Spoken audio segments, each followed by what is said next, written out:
Good morning student.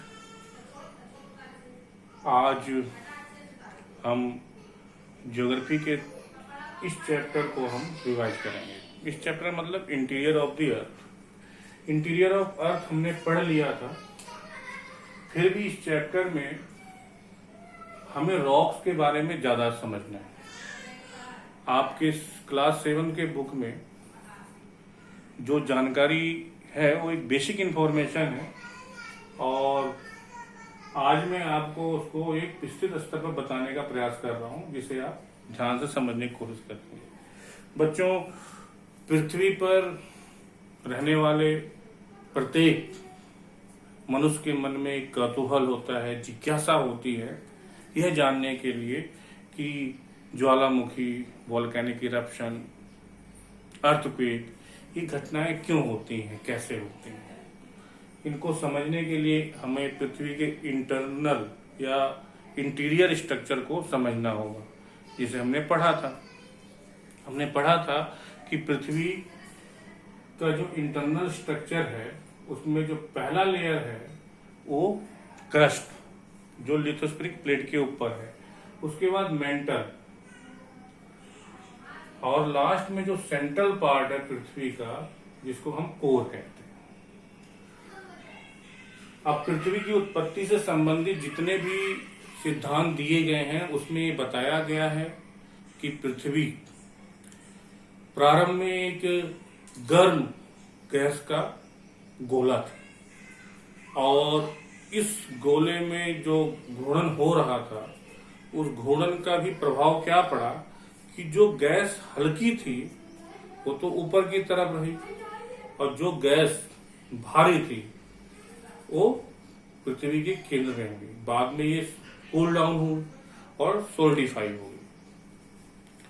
इस पृथ्वी के structure को पढ़ने के बाद हमें समझ में आया था कि जो क्रस्ट है उस क्रस्ट के नीचे एस्थेनोस्फीयर है। एस्थेनोस्फीयर में जो मैग्मा है वो प्लास्टिक स्टेट में है, यानी ना तो बहुत ही ज्यादा द्रवित है, लिक्विड है, ना बहुत ज्यादा सॉलिड है। ये मैग्मा कोर की तरफ घूम रहा है, कोर के चारों तरफ घूम रहा है।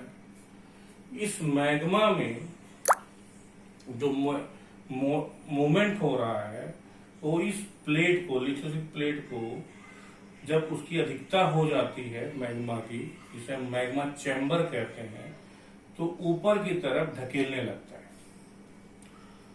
अगर ये प्लेट यहां से हल्की है, कमजोर है, तो ये मैग्मा उसे क्रैक कर देता है और इस तरह से लिथोस्फेरिक प्लेट के दो टुकड़े हो जाते हैं। अब यहां से मैग्मा बाहर जब निकलता है उसे हम वोल्केनिक इरप्शन कहते हैं। वोल्केनिक इरप्शन की वजह से मैग्मा बाहर आकर जब ठंडा होता है उसको हम एक्सट्रूसिव इग्नियस रॉक्स कहते हैं, बाह्य आग्नेय चट्टान, जिससे बेसाल्ट की चट्टानें बनती हैं। यानी बाहर जो मैग्मा लावा ठंडा हुआ उससे बेसाल्ट की चट्टानें बनती हैं। जो ये वाला गैप है जहां से मैग्मा बाहर आया था, इसमें अगर मैग्मा ठंडा होता है तो उसको हम ग्रेनाइट कहते हैं या इंट्रिंसिक इग्नियस रॉक्स कहते हैं। ठीक है, अब हमें ये समझना है कि ये जो चट्टानें बनी या ये पर्वत का निर्माण हुआ, जिसमें बेसाल्ट है, इग्नियस रॉक्स है, इसमें हजारों साल बाद यहाँ पर मिट्टी, बहुत बारीक बारीक कण इकट्ठे हुए, उसकी वजह से यहाँ पर वेजिटेशन हुआ, उस वेजिटेशन की वजह से जीव जंतु आए और यहाँ पर जीवन का विकास शुरू हो गया। अब यहाँ पर पृथ्वी के सरफेस पर बाह्य प्रक्रम, बाह्य शक्तियां, इंडो एक्सोजोनिक फोर्सेज, एयर, वाटर काम करना शुरू करती हैं। क्या शुरू करती हैं? जल, फ्लूवियल फ्लो प्रोसेस जो है, यहां से सबसे बारीक कण, जिसको हम क्ले कहते हैं, चिकनी मिट्टी कहते हैं, उसको बहा के ले जाएगा और बहाकर वो यहां पर जमा कर देगा। सबसे बारीक कण पहले यहां से हटेंगे, अपक्षय होगा। उसके बाद छोटे उससे बड़े कण सैंडस्टोन जल के द्वारा लाकर डिपॉजिट किए जाएंगे यहां पर, क्ले सैंड। इस तरह बार बार लेयर फिर लेयर फिर लेयर फिर लेयर, जब इस तरह से बहुत सारा डिपॉजिट हो जाता है उसको हम सेल कहते हैं।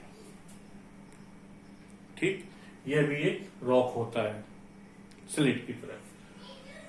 अब यहां से क्ले बारीक कण और उससे बड़े सैंडस्टोन बह के आ गए, निचले स्तर में डिपॉजिट हो गए। अब यहां पर ये जो पेड़ पौधे हैं इनकी जड़ें लूज हो जाएंगी और ये गिर जाएंगे, सूख जाएंगे, और इनको ये प्रक्रम लाकर डिपॉजिट कर देंगे। जब ये पेड़ पौधे यहां डिपॉजिट हो जाते हैं तो उससे कोयला बनता है एक निश्चित दबाव पर, प्रेशर पर, और उस कोयले के ऊपर और ज्यादा प्रेशर पड़ता है तो पेट्रोलियम बन जाता है। पेट्रोलियम के ऊपर और प्रेशर बनता है तो गैसियस फॉर्म में आ जाता है, गैस बन जाता है। एक चीज यहां हम देख रहे हैं कि हम रॉक में जो इग्नियस रॉक था जिसको हम प्राइमरी रॉक कहते हैं, उस रॉक में कहीं पर भी फॉसिल्स नहीं मिलेंगे, फॉसिल्स नहीं मिलेंगे। लेकिन जब इनका अपक्षय होगा, वेदरिंग होगा बाह्य शक्तियों के द्वारा, तो जो सेडिमेंटेशन होगा उसमें फॉसिल्स मिलते हैं, यानी सेडिमेंट्री रॉक्स में हमें फॉसिल्स मिलते हैं। ओके, अब पेड़ पौधे समाप्त हो गए। इन पेड़ पौधों पर निर्भर रहने वाले जीव जंतु क्या वहां पर जिंदा बचेंगे? नहीं बचेंगे, वो भी मृत हो जाएंगे। उनके मृत शरीर को यही बाह्य प्रक्रम लाकर डिपॉजिट कर देंगे। इस डिपोजिशन की वजह से इनके शरीर में हड्डियां हैं, जो मृत शरीर है, उस हड्डियों के ऊपर एक प्रेशर जब ज्यादा पड़ता है तो लाइमस्टोन में चेंज हो जाता है और इसी लाइमस्टोन से चौक बनता है। अब यहां पर क्ले हट गए, सैंडस्टोन हट गए, इनका डिपोजिट हो गया, सेल बन गए, वेजिटेशन आ गया, उससे हमारे पास फॉसिल्स फ्यूल मिल गए। जीव जंतुओं से लाइमस्टोन बन गया, सेडिमेंटेशन हो रहा। हम सिर्फ कैल्शियम वाली चीजों को देख रहे हैं। यहाँ पर कुछ बारीक कण अभी भी बचे हुए होते हैं। वो बारीक कण साथ ही साथ उनके बड़े बड़े बोल्डर भी बचे होते हैं पत्थरों के। हम एक दिन या 2 दिन की प्रक्रिया नहीं पढ़ रहे बच्चों, हम एक लंबे हजारों साल, करोड़ों वर्ष लंबे चलने वाली सतत प्रक्रिया के बारे में यहाँ पर देख रहे हैं। उस लंबी प्रक्रिया में वो बोल्डर, वो छोटे कण आकर यहाँ पर डिपोजिट होते हैं, कंग्लोमेरेट बनता है। कंग्लोमेरेट क्या हुआ? बारीक बारीक कण में बड़े बड़े बोल्डर चिपक जाते हैं, जुड़ जाते हैं, उनका सीमेंटेशन हो जाता है और इस तरीके से एक नए तरह के पत्थर, नए तरह के शैल हमें दिखाई देते हैं। ज्यादातर ये फुटेज पे मिलते हैं, जो फोल्डेड माउंटेन है, जो नए पर्वत बने हैं, जैसे हिमालय हो गया, हमें देहरादून में भी ये मिल जाएंगे। साथ ही साथ हम ये देखेंगे कि ये जो इग्नियस रॉक हैं, बेसाल्ट रॉक हैं, चट्टाने हैं, सैल हैं, इनमें नमक की मात्रा भी होती है और इन नमक का अपक्षय, वेदरिंग होने के बाद यही बाह्य प्रक्रम इनको लाकर डिपोजिट करते हैं, जिससे सॉल्ट रॉक बनते हैं, नमक की चट्टान। यहाँ ये ध्यान दीजिएगा कि हम नमक प्रकृति से 2 तरह से प्राप्त करते हैं, समुद्री तट पर और इस तरह की चट्टान। एक और चीज, कुछ लोग व्रत रहते हैं, फास्टिंग करते हैं। जब वो फास्टिंग करते हैं उस समय वो नमक खाते हैं। अगर वो नमक यूज करते हैं तो वो नमक आपका कौन सा नमक होता है? कोस्टल एरिया का नमक नहीं होता है, वो वही नमक होता है। पाकिस्तान में एक सॉल्ट रेंज है, बहुत बड़ा एरिया है उसका नमक का, सेंधा नमक कहलाता है।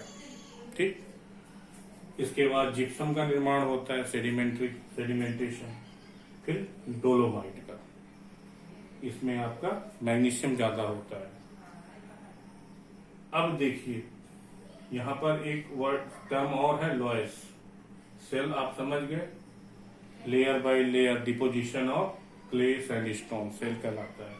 उसी तरह जब ये सब कुछ अवक्षय कर दिया जाता है, अवक्षेप कर दिया जाता है, उसके बाद यहाँ पर बाह्य प्रकरण जो बहुत ही बारीक कण बचा हुआ है क्ले का, उसको डिपोजिट करता है। लेकिन लोयस वहीं पर बनते हैं जहां शुष्क क्षेत्र होता है, डेजर्ट एरिया होता है। क्यों? क्योंकि वहां पर बारीक चिकनी मिट्टी के कण का लेयर हो गया, और बगल में वहां पर अगर एरिड एरिया है तो सैंड होगा, हवा चलेगी तो सैंड को उठाकर इस लेयर के ऊपर डिपोजिट कर देगी, बाह्य प्रक्रम फिर क्ले को लाएगा, फिर इधर से सैंड आएगा। इस तरीके से जो क्ले सैंड के लेयर, उसके ऊपर क्ले, फिर सैंड की लेयर होती है, उसे लोयस कहते हैं। लोयस का जो सबसे बड़ा एरिया है आपको चाइना में भी मिलेगा, इंडिया में भी है, फ्रांस में सबसे बड़ा है। और ये आपको पता ही है कि बहुत फर्टाइल जगह होगी, बहुत ज्यादा वेजिटेशन आएगा, और यहाँ पर मनुष्य ने इनको काट कर, इन वेजिटेशन को काट कर एक आर्टिफिशियल तरीके से फार्मिंग करनी शुरू कर दी है। तो हमने क्या देखा, इग्नियस रॉक्स मैग्मा के बाहर निकलने से जो बना, बाहर जो बना उससे हम बेसाल्ट कहते हैं, अंदर जो रह गया पृथ्वी की सतह के नीचे या बीच में, उसको हम ग्रेनाइट कहते हैं।